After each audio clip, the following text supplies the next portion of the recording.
All right.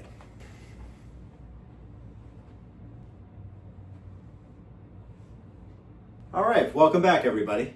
So today we're going to be doing something that I think is pretty fun. I don't know if you guys remember, but a while back I made the hood that Jason wears from part 2, that canvas like potato sack burlap bag that he wears over his head. We made one of those a while ago for my part 2 Jason cosplay, and I'm incredibly happy with how that one came out. I think it came out very, very well. But when we were in the process of making that hood, we experimented with like a bunch of different materials, such as like burlap, and like we tried pillowcases and stuff like that. And we ended up coming across this material, which is called canvas. You can find this in like the paint section of hardware stores. So obviously, after making that hood, we have a lot of this left. So something I've wanted to do is make the mask from the movie The Strangers. The main guy, they call him the man in the mask, in the brown suit, it's got the smiley face on it. It's a relatively simple mask, however, there's quite a big difference between like the Jason hood versus this mask.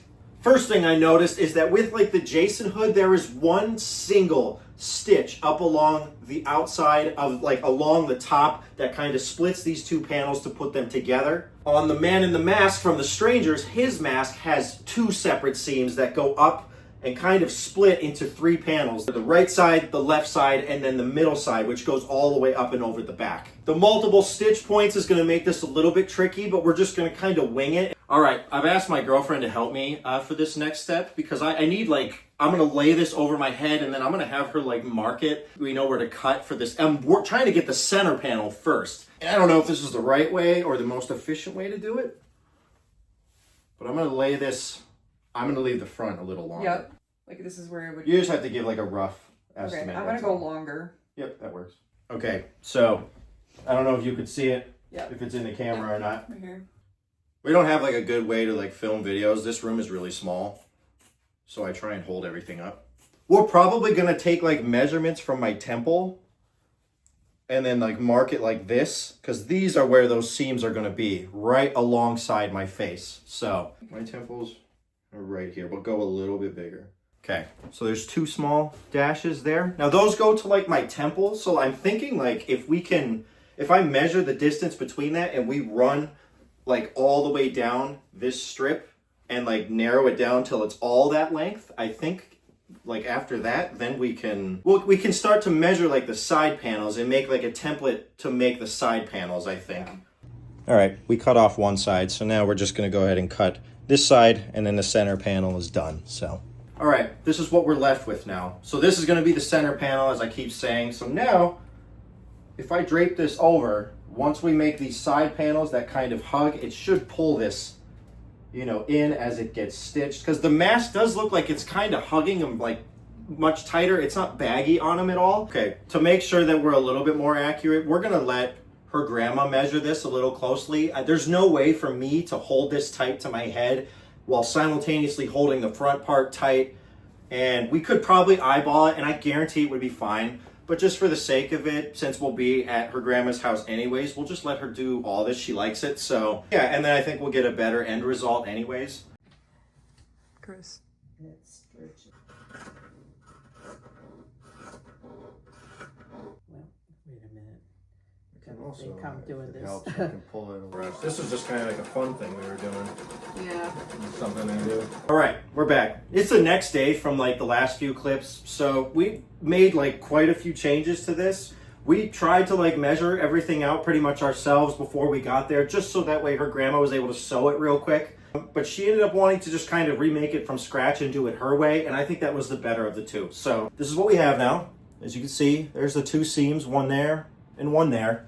Now, it's a little long when I put this on, like it's like really bunched up here, so we will have to cut like some of the excess off around the neck, like right here, probably right here. Okay. So from here, I'll do it. We can. Mm-hmm. So all I did was cut from one end to the other, Okay. and it actually looks pretty good. Okay. Look at it from a distance. Okay, so that's done. This is now uneven. Well, yeah, we're gonna make it the front regardless, because whatever the eyes go on, I'll hold it. Okay. Is it good? I mean, yeah, they look like they're little dots for your eyes. I was gonna say, I was just making sure the mark. You can also mark your mouth on these dots. Does that go right? Yep. Hard for them to see, so this is. All right, both of the eyes are cut out now, and I think this looks pretty good. The only thing is it is a little boxy, so I'm kind of pulling it back a little bit just to round off the side of the head. And that's something we'll probably correct in the future with just a few stitches in the back, but this looks pretty good. Now we're just trying to figure out what to make this smile with, and I think that's probably everything we're gonna do with it for now. All right, we put the smile on, and it is officially done. Now there's still remnants of like the orange or a yellow highlighter that we use to mark some things. I have to go through and kind of get that off. But now we get to do like a final try on test for you guys. And I feel confident that this is going to look good. I think we all did good. So let's go ahead and see how it goes. There you go. Okay. That's like how it is. And these will be like. Yeah, it's mostly like that. But we will alter that. So eventually we will go back and we'll get like the back either stitched or pinned.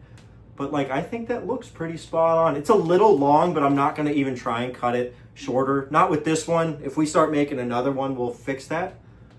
But you guys get the idea. We just took some acrylic paint. We marked like where my mouth was and we went a little below it. And she just like blotted acrylic paint on with a, just like a brush. I think our next project should be the reverse bear trap from Saw. That would be fun. Because that's one I've been wanting to do. And I did the Silent Hill mask recently, which I might redo. Or Pyramid Head.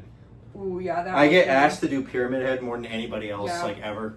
Everybody wants to see that. I love, like, we did Jason masks and stuff, and that was so fun to me, so Yeah. this was exciting. Yeah, but there you go. That's relatively simple. I'm sure you guys can find a way to do it easier, but that's how we did it. So, yeah, I appreciate you guys watching, and I'll see you guys later. Goodbye.